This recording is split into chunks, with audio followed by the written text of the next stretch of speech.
Today we're doing a walking tour in Vienna, looking at places where the Holocaust left an impact.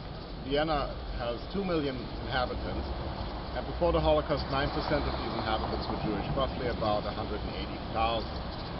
There's very little commemorating this significant loss of population, but there is an interested non-profit group here in one of the parts of Vienna that has been putting up plaques commemorating sites of where Jews were persecuted or where they lived during the Holocaust. And what you see down here is one of these tiny little plaques commemorating a school where Jews were segregated to after the Nazis invaded in 1938. Again, this is put up by private citizens who just want to know what's happened in that town.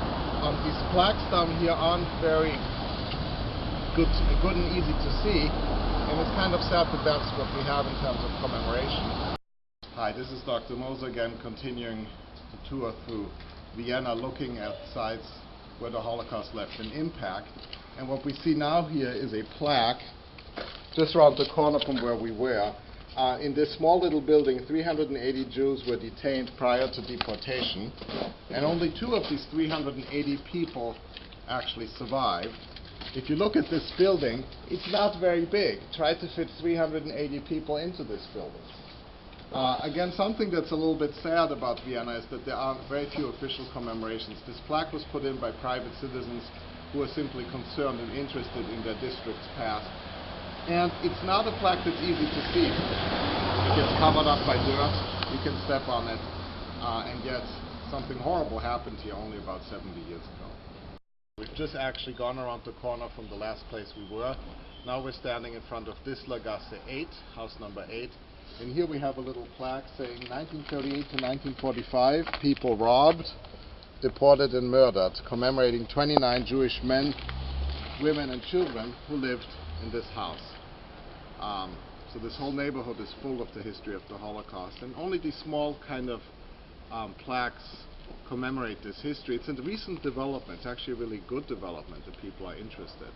And yet this city is so full of this history that a lot of people don't want to hear about it. And yet we are going from house to house here, uncovering it like archaeologists. Prior to the Holocaust, Vienna had 25 synagogues, now it just has 1. But we are at one of the sites of one of the 24 destroyed synagogues. Behind me you can see a plaque of the Leopoldstädter synagogue, Leopoldstadt being the 2nd district of Vienna. All that is left over here is that red building, the white and red building. And then what you also see are these gigantic columns, and these columns commemorate where the synagogue was at one point. The building behind me, a new building, is owned by the Jewish community, but there's no synagogue here anymore. Again, there were 25 synagogues, 24 totally destroyed, 70 congregations in all, and only very few left today. We had the Central Cemetery in Vienna, which is one of the largest cemeteries in Europe. And what you're seeing here is the Jewish section. And the reason why we're here is that before the Holocaust, Vienna had about 10% of its population was Jewish, which would have been about 180,000 people. And they needed a very large cemetery, and that's where we're at today. However, this is different from the Christian part of the cemetery in the sense that there are no people left in Vienna to maintain it. So what you're seeing here for the most part are headstones. They were very pretty when they were put in, because headstones are very important to the Jewish faith to remember the dead. But there's really nobody left to maintain it.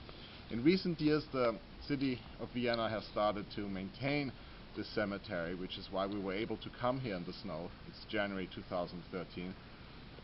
But yet, one of the reasons the students and I came here today was to appreciate how large the Jewish population of Vienna was before the Holocaust. There are very few Jews left today, whereas before the Holocaust, again, 10% of the population was Jewish.